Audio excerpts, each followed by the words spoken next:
Hello everyone, how are you all. So I want to say that कि आप लोग जो भी कमेंट करते हैं मुझे बहुत ही ज़्यादा खुशी होती है और आप लोगों को मेरे सारे एक्सप्लेन किए हुए कॉन्सेप्ट जो हैं वो सभी क्लियर हो जाते हैं। इससे मुझे बहुत ही ज़्यादा खुशी होती है, मैं बता नहीं सकती हूँ।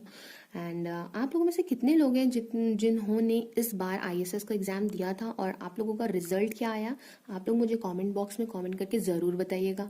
और कितने लोगों का ये फर्स्ट अटेम्प्ट होने जा रहा है 2021 का, ये भी मुझे बताइएगा। ओके, सो अब हम लोग स्टार्ट करते हैं question 17.28। So this question has three, I think this question has four parts. So its first part says that do the following distribution admit of sufficient estimator. So simple, आप लोगों को इसका sufficient estimator find करना है।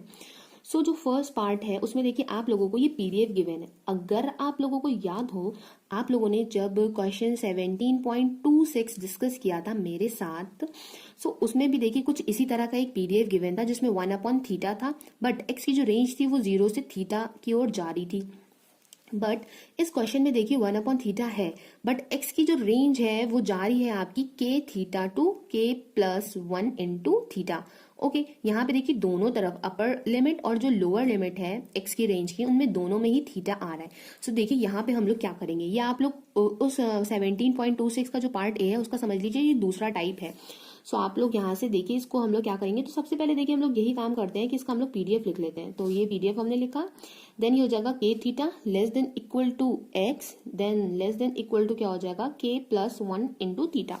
सो ये हम लोगों ने लिख लिया। अब देखिए जिन लोगों ने क्वेश्चन 17.26 मेरे साथ डिस्कस किया होगा तो वो लोग जानते होंगे कि 1/थीटा अगर पीडीएफ उसका था और एक्स की रेंज 0 से थीटा थी, तो उसका जो सफिशिएंट स्टैटिस्टिक आता है वो आता है एक्स एन, बिकॉज जो थीटा है वो अपर लिमिट है और जब हम एक्स को ऑर्डर्ड स्टैटिस्टिक में ब्रेक करते हैं तो वो x1 x2 xn तक जाती है। ओके, सो अब यहाँ से देखिए आप लोग समझ रहे होंगे कि इसको भी जब हम लोग देखिए इसका लाइक्लीहुड फंक्शन निकालेंगे तो सिंपल 1/थीटा कांस्टेंट है तो इसकी पावर में n आ जाएगा, एंड ये जो इसकी रेंज है तो इसकी रेंज हम लोग यहाँ पे अभी ऐसे ही लिख देंगे। अब देखिए नेक्स्ट काम आपका क्या होता है, आप लोगों को दिख रहा है कि इस जगह पे हम लोग को कोई भी एक्स का टर्म नहीं मिल रहा है और हमें थीटा का ही निकालना है, क्या सफिशिएंट स्टैटिस्टिक, तो हम लोग यहाँ पे कुछ बोल नहीं सकते हैं। सो यहाँ पे हम लोग का नेक्स्ट काम ये होगा कि एक्स को हम लोग इनके ऑर्डर्ड स्टैटिस्टिक में ब्रेक कर देंगे, उसके बाद हम लोग फाइंड करेंगे इसका इंडिकेटर फंक्शन। सो हम लोग देखिए इस तरह से लिखेंगे, arranging the observations in ascending order of the magnitude. अगर आप लोगों को लिखना है, लाइक आप लोग अगर बीएससी में हैं तो इस तरह से आप लोग लिख सकते हैं। सो देखिए नेक्स्ट टर्म हमारा ये होगा कि हम लोगों को फाइंड करना होता है इंडिकेटर फंक्शन।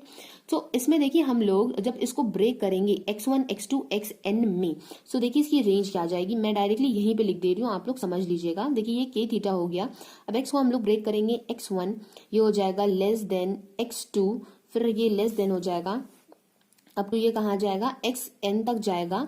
देन यहाँ पे देखिए थीटा है तो ये आपकी जो अपर रेंज है तो वो हम लोग उसको वैसे ही लिख देते हैं। सो ये लिख दी। अब देखिए यहाँ पे एक टर्म थीटा का आपको ये मिल रहा है तो उसके साथ में आपका x1 है, और देन थीटा का एक टर्म आपको ये मिल रहा है उसके साथ यहाँ पे xn है, तो हम लोग दो इंडिकेटर फंक्शन लेंगे। वहां पे हम लोग उस क्वेश्चन में एक इंडिकेटर फंक्शन ले रहे थे। ओके, मैं उसका देखिए फोटो लगा दूंगी। तो हम लोग वहां पे देखिए एक इंडिकेटर फंक्शन ले रहे थे बिकॉज थीटा अपर लिमिट में आ रहा था, बट इस क्वेश्चन में थीटा अपर लिमिट और लोअर लिमिट दोनों में ही है। सो यहाँ से हम दो इंडिकेटर फंक्शन लेंगे। तो पहला इंडिकेटर फंक्शन होगा, उसमें वैल्यू आएगी आपकी x1 और ये होगा पैरामीटर थीटा। तो उसको हम लोग इस तरह से लिख सकते हैं, इंडिकेटर फंक्शन आपकी दो वैल्यूज लेता है 1 एंड 0। सो यहाँ पे सिंपल 1 कब लेगा, जब हमारा ये रेंज अप्लाई होगी, दैट मीन्स के theta is less then x1, और 0 कब लेगा, जब हम लोग कोई भी अदर वैल्यू लेंगे। तो ये फर्स्ट इंडिकेटर फंक्शन हो गया। सेकंड इंडिकेटर फंक्शन हो जाएगा आपका xn comma theta, then indicator function दो वैल्यूज लेता है तो 1 कब लेगा, जब हमारी ये रेंज अप्लाई हो जाएगी, तो ये रेंज होगी xn इज लेस देन के प्लस 1 थीटा, और 0 कब लेगा, जब अदर कोई भी वैल्यू हम लोग ले रहे होंगे। सो देखिए हम लोगों का नेक्स्ट पार्ट क्या होता है, इसमें हम लोगों को लाइक्लीहुड फंक्शन लिखना होता है, देन मल्टीप्लाई करना होता है हमको इंडिकेटर फंक्शन। सो लाइक्लीहुड फंक्शन हमारा ये आया था तो हम लोगों ने ये लिख लिया। देन इंडिकेटर फंक्शन पहला हम लोगों ने लिखा x1 into theta, then second indicator function हमने लिखा, वो हो जाएगा x1 इंटू थीटा, देन हमने मल्टीप्लाई कर लिया 1। ओके, सो पहला पार्ट आपका ये हो गया जो कि आपका क्या है, g t1 कॉमा t2 आप उसे बोल सकते हो। देन ये देखिए 1 है, 1 को आप लोग लिख सकते हो function of x1 x2 xn। सो यहाँ से आप लोग इसे बोल सकते हो कि t1 comma t2 is equal to in bracket x1 comma xn are sufficient statistic for theta. और ये x1 और xn जो है ये आपके ज्वाइंटली सफिशिएंट होंगे पैरामीटर थीटा के लिए, बिकॉज हमें सिर्फ थीटा का निकालना है और उसके लिए दो आपके सफिशिएंट स्टैटिस्टिक आ रहे हैं, तो आप बोलेंगे कि x1 और xn आपके ज्वाइंटली सफिशिएंट स्टैटिस्टिक हैं। देखिए इसका सेकेंड पार्ट हम लोग करेंगे। ए का देखिए जो सेकेंड पार्ट है तो उसमें देखिए पीडीएफ आपको ये गिवन है, आपको ये दिख रहा है, और एक्स की जो रेंज है वो 1 to इनफाइनाइट जारी है। ओके, अब देखिए यहाँ से हम लोग का फर्स्ट क्या होगा स्टेप, वो होगा pi i going from 1 to n। Then हम इसका पीडीएफ लिख देंगे, वो है 1 plus theta whole upon x plus theta whole square. Then देखिए हम लोग क्या कर सकते हैं, ये जो डिनोमिनेटर में आपकी ये वैल्यू दिख रही है तो, और ये जो न्यूमरेटर में देखिए दोनों में ही थीटा आ रहा है, और हम लोगों को निकालना क्या है, थीटा का ही हमें सफिशिएंट स्टैटिस्टिक निकालनी है। तो 1 plus theta two the power n हो जाएगा।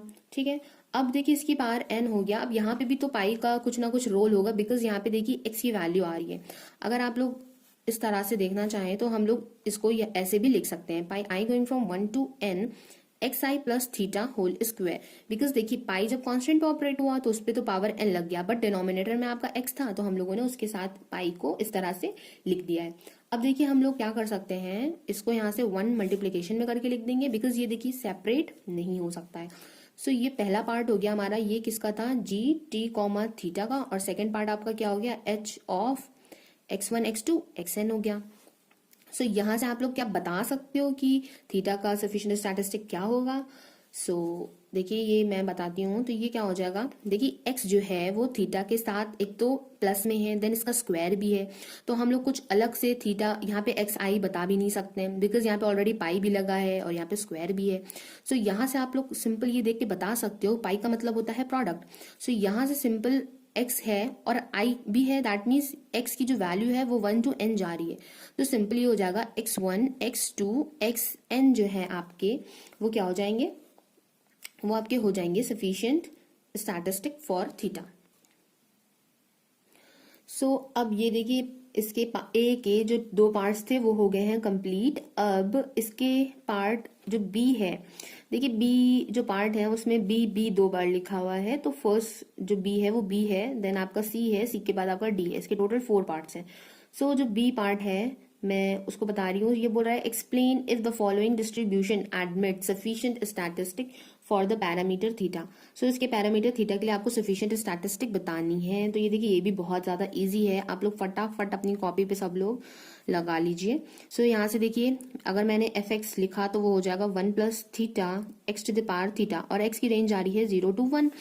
यहाँ से सबसे पहला काम लाइक्लीहुड फंक्शन लिखना है। 1 प्लस थीटा आपका कांस्टेंट है तो कांस्टेंट की पावर में n आ जाएगा, और x जो है आपका तो यहाँ पे pi i going from 1 to n x to the power में क्या हो जाएगा, थीटा हो जाएगा। अब देखिए यहाँ से आपको दिख रहा है कि ये आपका हो गया एक पार्ट, इंटू 1 करोगे तो ये आपका दूसरा पार्ट हो जाएगा, तो ये जी टी कॉमा थीटा हो जाएगा, और ये हो जाएगा H of x1 x2 xn। देखिए कितने ईजी है, आप लोग आराम से सॉल्व कर सकते हो। यहाँ से आप लोग क्या बता सकते हो कि t is equal to x1 x2 xn are sufficient statistic for population parameter theta.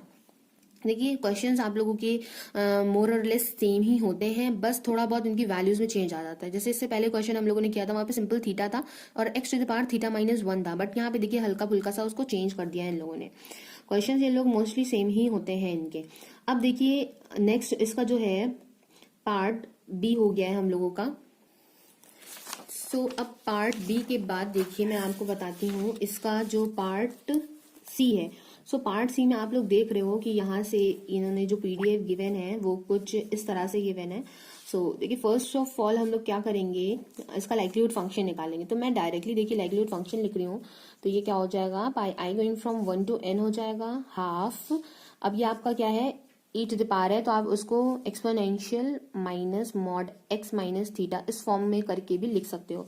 यहाँ से देखिए हाफ आपका कांस्टेंट है तो ये पावर में यहाँ पे n चला जाएगा, और ये आप लोग e टू द पावर में इसको करके लिख सकते हो minus summation mod x minus theta, आप लोग इस तरह से भी यहाँ पे लिख सकते हो। अब देखिए यहाँ से हम लोग मल्टीप्लिकेशन में 1 ले लेते हैं यहाँ से, बिकॉज हम लोग x और थीटा के फंक्शन को सेपरेट नहीं कर सकते हैं।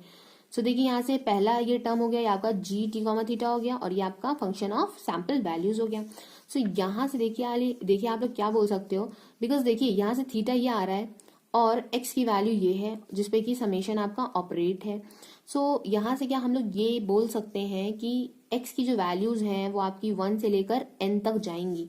सो हम लोग यहाँ से ये बोल देंगे t is equals to x1 x2 xn are sufficient statistic for population parameter theta. Because हम लोग इसको क्या करते हैं, सेपरेट हम लोग कर नहीं सकते हैं, वरना अगर हम लोग सेपरेट कर लिया होता हम लोगों ने तो समेशन एक्स आई जो होता वो क्या हो जाता, इसका सफिशिएंट स्टैटिस्टिक हो जाता। बट ये मॉड के फॉर्म में है, हम लोग इसको अलग नहीं कर सकते हैं, तो इसलिए हम बोल देते हैं कि जो x1 x2 xn है वो इसकी सफिशिएंट स्टैटिस्टिक हो जाएगी थीटा के लिए। ये हो गया इसका पार्ट सी। एंड इसका पार्ट डी देख लीजिए। सो पार्ट डी जो है वो कहता है obtain jointly sufficient estimators for alpha and beta. So alpha और बीटा दोनों के लिए ही आपको ज्वाइंटली सफिशिएंट एस्टिमेटर निकालने हैं in the random sample x1 x2 xn from uniform population. So आप लोगों को यूनिफॉर्म पॉपुलेशन ऑलरेडी गिवन है। तो ये भी क्वेश्चन देखिए बहुत ही ज्यादा इजी है। एफ एक्स अल्फा और बीटा, देखिए आपको दो पैरामीटर्स गिवन है, अल्फा एंड बीटा, और एक वेरिएबल आपका गिवन है।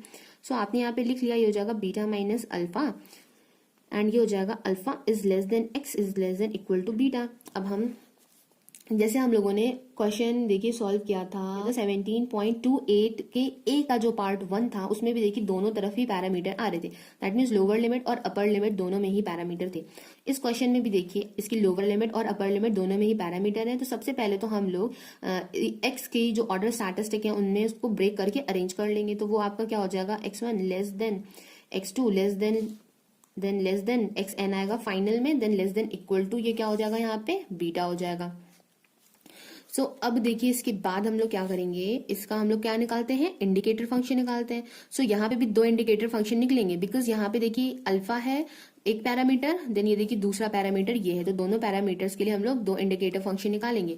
तो पहला हमारा देखिए क्या हो जाएगा, x1 हो जाएगा कॉमा अल्फा हो जाएगा। तो इसको हम लोग लिखेंगे 1,0, because indicator function just 2 values लेता है। और 1 आपका कब आएगा, जब ये रेंज अप्लाई हो रही होगी, तो alpha is less then x1। 0 कब आएगा, जब हम लोग कोई अदर वैल्यू लेंगे। तो नेक्स्ट इंडिकेटर फंक्शन हो जाएगा हमारा इसी तरह से xn कॉमा बीटा, बिकॉज यहाँ पे देखिए ये वैल्यू है। सो 1 कब लेगा, जब हमारा xn is less then beta होगा, और 0 कब लेगा, जब कोई भी अदर वैल्यू होगी हमारी। सो फाइनल हम लोग क्या करते हैं, लाइक्लीहुड फंक्शन लिखते हैं। तो ये देखिए आपकी कांस्टेंट वैल्यू है, तो बीटा माइनस अल्फा पे यहाँ पे पावर में n चला जाएगा, और हम लोग दोनों इंडिकेटर फंक्शन को यहाँ पे मल्टीप्लाई करते हैं। सो इंडिकेटर फंक्शन को जब हम लोग मल्टीप्लाई करेंगे तो यहाँ से क्या हो जाएगा, i(xn) बीटा, देन नेक्स्ट जब हम लोग लिखेंगे ये हो जाएगा i(x1) अल्फा, इनटू में यहाँ पे हम लोग 1 लिख देंगे। अब देखिए ये हमारा एक पार्ट बना, ये एक पार्ट बना, तो यहाँ से ये आपका g t1 t2 comma alpha beta है, और ये आपका है h of x1 x2 xn, t1 t2 comma alpha beta, ये आपका है h of x1 x2 xn। सो यहाँ से आप लोग क्या बोल सकते हो, t1 comma t2 is equal to x1 comma xn r। तो अल्फा का जो सफिशिएंट स्टैटिस्टिक है वो x1 हो गया है, और बीटा का जो सफिशिएंट स्टैटिस्टिक है वो हमारा xn मिल गया है।